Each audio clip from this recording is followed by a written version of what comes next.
Hey everyone, welcome back. Oh shit, here we go again.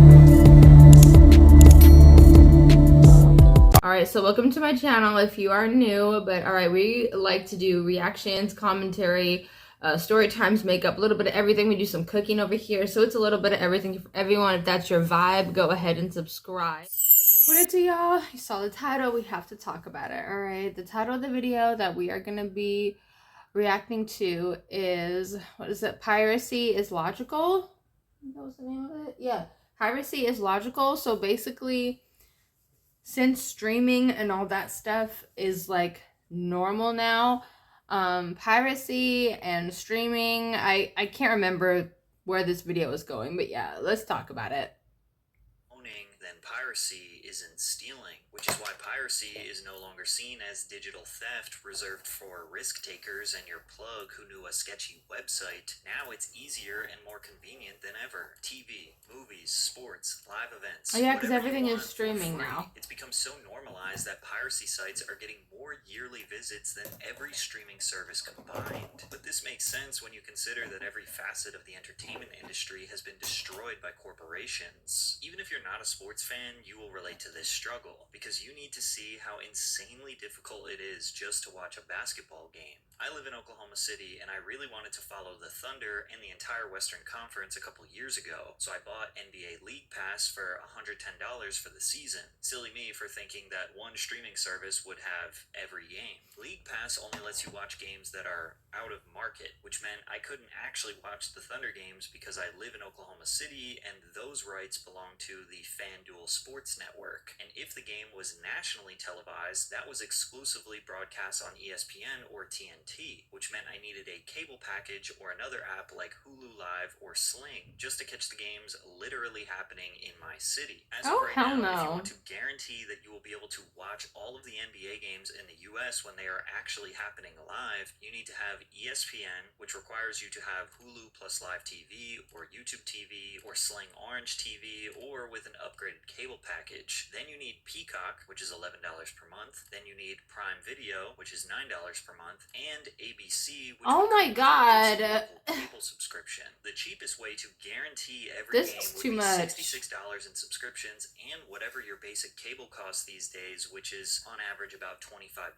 So roughly $91 per month just to watch basketball, the cheapest. Now, me personally, I would never pirate anything. That is behavior I absolutely condemn, but I'm not surprised anyone who would do it when all you gotta do is go to one of the many widely available free websites, click the extremely clean and clear interface that says the exact game or event you are looking for, and just watch it for free. But honestly, we should have seen this terrible streaming climate coming from a mile away, because as they say, nothing good lasts forever. And to understand why piracy is so rampant today, we have to understand this detailed list of problems that piracy solves. Netflix used to be $8 per month, and it had a deep catalog of some of the most popular shows ever made. The Office, Friends, Breaking Bad, Dexter, Family Guy, American Horror Story, Pretty Little Liars, Law and Order, and even some Disney and Pixar titles. They had the Harry Potter films, they had Star Wars, they had classic movies like Shawshank Redemption, The Godfather, The Dark Knight. They even had Marvel titles before Disney Plus launched. It felt limitless, like the entire entertainment industry was in one app for the price of a fast food meal. Today, $8.99 gets you 9,000 shows you will never watch, and that's with ads. And if you don't want ads, no problem. That's $25 a month. Plus, every studio with a morsel of valuable IP decided to make their own app. So instead of one library, you get 10 half libraries, each charging you separately. HBO Max, $21 a month. Hulu and Disney Plus, $19 a month. Peacock, $17. Apple TV Plus, Paramount Plus, Discovery Plus, Stars Play, BritBox, and niche ones like Shudder, Crunchyroll, Acorn TV all jumped into the fight, each charging $4 to $20 a month. I sometimes have this thought like, man, I wish I could just pay one price for all of the streaming services grouped together, and then I realize that's kind of what cable was. But streaming was supposed to be the solution to cable's outlandish prices and bloated packages, and yet yet they are slowly turning into the very thing they sought to destroy. Check out this old residential cable service price sheet from 1993. Just your basic news and weather channels was the same cost as Netflix when they first launched. Adding just 2 or 3 premium channels like the Disney Channel takes the price from $8 to $20 to $27 per month. This is actually insanely expensive for the 90s, especially when you consider that you did not get to choose what content to watch or when you could watch it. And of course, you still had commercials. Streaming solved all of these problems, but in 2025, almost all of these problems are back. I recently wanted to watch The Founder after doing research for my fast food video, but Netflix would not allow me to watch it since I pay for the cheapest version of Netflix that has ads. I was annoyed, but I thought maybe it had something to do with McDonald's having some sort of strict licensing issue that forced Netflix to lock it behind the premium tier, but it turns out there are 138 movies and TV series blocked on Netflix advertising tier. For $8 per month, you cannot watch Spider-Man, White Chicks, Boys in the Hood, or even The Garden. Well, that's some bullshit. Basically, if y'all don't want to pay, we're not giving you the fun stuff. Spider-Man, White Chicks, Boys in the Hood, that's some bullshit.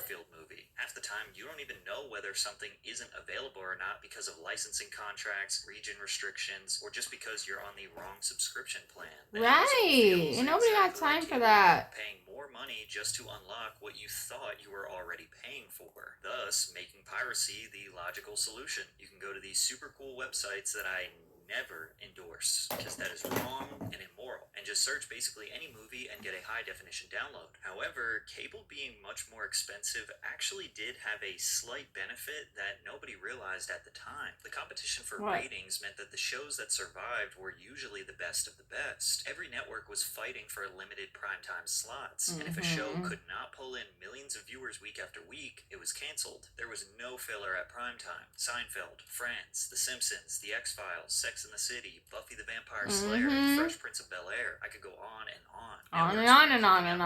New series every year just to fill catalog space. They were making sure the few shows they produced had the writing, acting, and budgets to succeed. And to no surprise at all, these old shows are still dominating streaming services today. In 2022, Seinfeld racked up 19.3 billion viewing minutes on Netflix, making it the 10th most watched show of that year. Compare that to one of their most popular originals, Wednesday, which was everywhere in 2022. Viral on TikTok, Jenna Ortega was launched into A-list fame. It was damn near a monoculture moment, yet it still drew fewer minutes than Seinfeld, a 30-year-old sitcom. Shows like The Umbrella Academy and The Rings of Power pulled in about half the audience of Seinfeld. Cable forced networks to compete for your attention in a way that streaming doesn't. And to take that one step further, today shows and movies are literally designed knowing that people are not all the way paying attention to them. Netflix has leaned into what's called the second screen era, where they assume that most viewers are watching TV while scrolling their phones, cooking, or doing laundry. Hollywood writer, director, and producer Justine Bateman said, "I've heard from showrunners who are given notes from the streamers that this isn't second screen enough," which begs the question, why would someone give all of their attention to something that is only designed to be consumed with half of their attention? According to reports, Netflix execs are urging screenwriters to have characters announce their actions out loud so that viewers can follow along without looking at the screen. For example, we spent a day together. Lohan tells her lover James in Irish Wish, "I admit it was a beautiful day filled with dramatic vistas and romantic rain, but that doesn't give you the right to question my life choices. Tomorrow I'm marrying Paul Kennedy." "Fine," he responds. "That will be the last you see of me because after this job is over, I'm off to Bolivia to photograph an endangered tree lizard." This kind of over-explaining feels completely unnatural, and real people don't talk like this.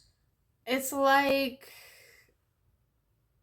they're just reading off of the script exactly what it says. Like, for example, for a scene, if someone walks in the room, Brittany walks in the room and stares at Justin as he looks up from his book.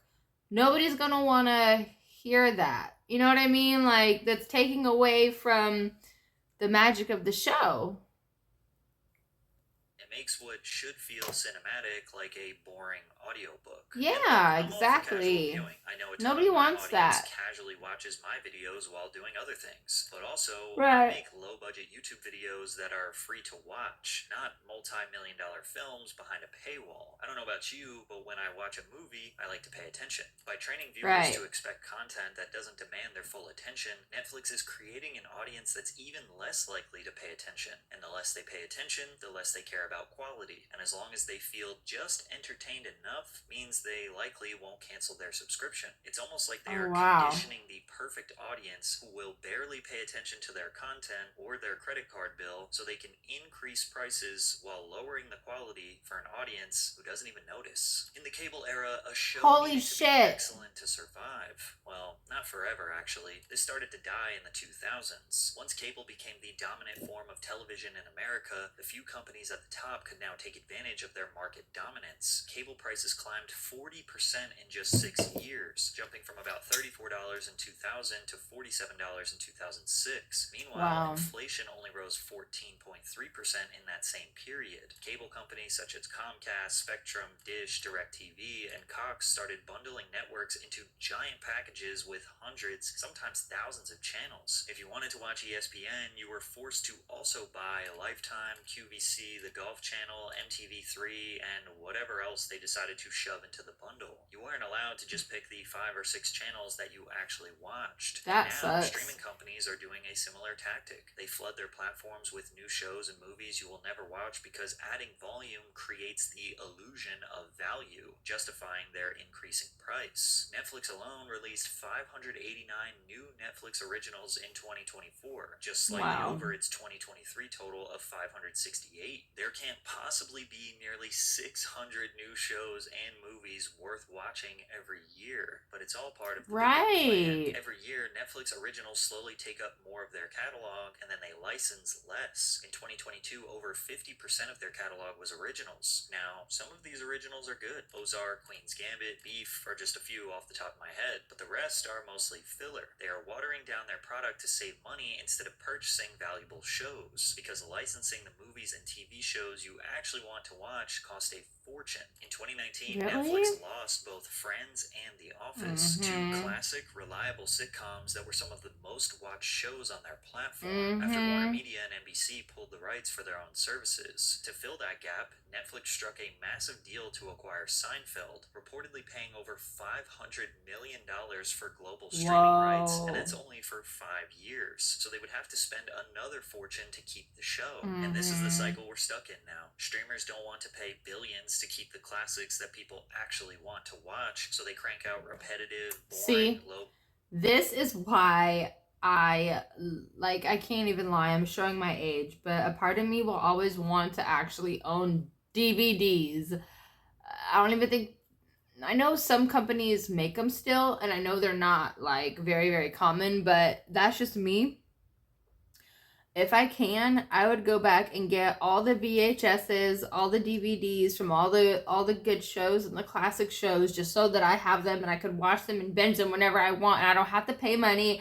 I don't have to worry about someone trying to control what I'm trying to do, or take out scenes or add scenes or whatever it is. Like, that's just me personally. That's what I'm plan on doing over the next couple years, is getting all that stuff, so when I do have kids, they can watch all the low simulation stuff, so their brains can develop in the proper way and not have their brains exposed to all the the fast colors and all the stuff that's causing all the anxiety and everything in these kids now. But yeah, this whole thing is the reason why a part of me loves owning the VHS and or DVDs of movies and shows, because I'm, if I want to watch something, I want to watch it. I don't want to have to worry about searching a bajillion apps.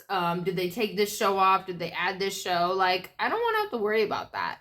Originals that are literally designed for you to halfway pay attention to. Then they slowly raise the monthly price because look at all this new, fresh, original content we're giving you. And users have been conditioned to only watch casually anyways, so they barely notice the dip in quality. Plus, that's only one streaming service. Every company with a little bit of valuable IP started their own app, and they're doing the same exact system. So now if you want a library of great shows and movies, you need to subscribe to multiple services. The average household actively uses around 4 streaming apps, and 8% even access 10 or more. That equals about $69 per month, which is just about the same price that cable was in the early 2010s when everyone jumped to streaming. Piracy is the solution to all of these problems. Piracy reached a low in 2020 with 130 billion website visits, which by the way is still a ton. But by 2024, that number had risen to 216 billion. And it's actually incredibly simple as to why. Gabe Newell, the founder of the online video game marketplace Steam, summarized this perfectly nearly a decade ago. We think there is a fundamental misconception about piracy. Piracy is almost always a service problem and not a pricing problem. If a pirate offers a product anywhere in the world, 24/7, purchasable from the convenience of your personal computer, and the legal provider says that the product is region locked, will come to your country 3 months after the US release, and can only be purchased at a brick and mortar store, then the pirate service is more valuable. In short, convenience is key, and people are willing to pay, but why are they making it so complicated? The music industry got it right for the consumer. They created something so simple that it wasn't even necessary to pirate music anymore. At its peak, Napster had nearly 80 million registered users downloading and sharing music for free. By the mid-2000s, sites like LimeWire and BitTorrent were handling billions of illegal downloads every year. Year over year, music revenue sales were dropping, and the music industry executives were convinced it was because of piracy. That's when Spotify, Apple Music, and other music streaming services came around to essentially make the Netflix of music. However, these services are better because there is no exclusivity. No matter what service you pay for, you will have access to basically the same exact music as any other platform. One monthly price and nearly every song and album ever made. Now, this isn't necessarily all good. This has devalued music incredibly, and artists get fractions of a penny per stream, but unfortunately, the customer doesn't care because the service is better for them.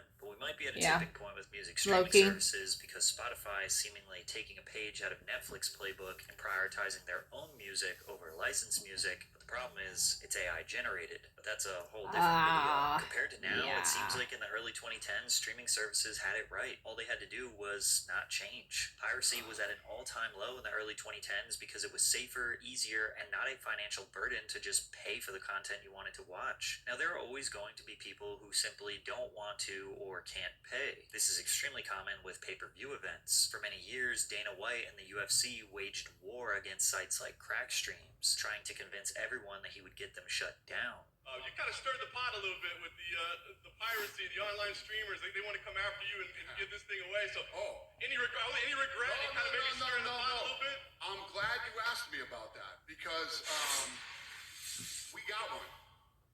We got him. We're watching this guy right now. All you have to do is turn it on Saturday, and we got you. I can't wait. Turn it on Saturday, streamers, and see what happens. Nothing happened. 4 years later, and you could watch any UFC fight crystal clear HD on a handful of different free streaming sites. Dana eventually realized he was losing the battle with illegal pay-per-view streamers, and to everyone's surprise, he actually made a deal that benefits the consumer now. In 2026, all UFC events will air exclusively on Paramount networks in the United States. That means 13 marquee numbered events and 30 fight nights will air via Paramount Plus. For $13 per month, you can get all the UFC events and all of Paramount's content ad-free. This is actually a monumental shift. For the first time ever, fans will have access to the fights at the lowest cost in history. But it's not all positive. Some suspect that this is the beginning of the UFC resorting to basically all the exact issues I have already raised with streaming services. Once the UFC moves fully to a streaming platform, they've got your money locked in, whether the card is stacked with superstars or filled with nobodies. The pressure to deliver massive must-see events disappears overnight. And And honestly, that's already been happening in the past couple years. The storytelling is basically non-existent, cards are bloated with fighters nobody cares about, their upcoming talent pool is getting less impressive and exciting, but now the cost of 13 marquee events is roughly the same price as one pay-per-view. So as long as you get one good card per year, it's technically worth the subscription. They quite literally just cheapened their product, so we should expect the quality to decrease even more. Also, fighters have traditionally been paid based on pay-per-view points, meaning if the card sold well, they got paid well. Once that model disappears, the UFC has to raise base pay for their top stars just to keep them happy. That makes those stars more expensive to book, so to save money, the UFC will inevitably have them fight less. Fewer high-profile matchups, more watered-down fight nights, and a whole lot of filler. Fans will pay less, but they also will get less. All of these companies across the entire entertainment industry, besides music, kinda, have overcomplicated their model of delivering content to customers for the sole purpose of squeezing every last dollar out of the end user. I believe most people are good people, and I don't think anyone expects to get quality entertainment for free. We were in a good sweet spot in the 2010s, but greed ruined it. Now the costs are higher, content is worse, and the convenience is gone. I've canceled nearly all of my subscriptions or reduced to just the ad tier because I just don't watch as much. And I know I'm not alone. When the system no longer respects the consumer finds another way. That's why piracy doesn't feel like stealing anymore. It feels like the logical solution. In Brawl Stars, you can... Yeah, let me know what you guys think. Yeah, it's crazy to think that how piracy now, it literally feels like the new normal because of streaming and all the access that we have to everything, and how it's just crazy how things have changed with piracy and streaming and everything like that over the years. Because I remember when the internet had first came out, and LimeWire and all those things, like, man, if you had a good website or that good DVD plug that had the good music, man, you could get any movie, any TV show, any CD. Like, it was a time to live. It was an era in itself, okay? I can't even lie. A part of me do miss those days, because I do miss being able to call someone and be like, hey, you got the new, what was it? From way back in the day, the new Fast and the Furious, or do you got the new Will Ferrell movie, or that new Jim Carrey, or whatever, the new Lil Wayne that dropped, the new mixtape, the new whatever. Like, it was a time to that was a time to live. It was a time, and I can't even lie, low-key miss it, because, you know, I want to see certain things at certain times, and, you know, it don't be aligning with the world and things like that. But yeah, let me know what you guys think. Do you guys remember having a bootleg man back in the day? Because I do, and I kind of miss it. I can't even lie. But I have to go for now. I appreciate you guys so much. Please like, comment, subscribe, hit the bell notification so you know if it's the one I post. Get up to date. Mwah. Bye, guys.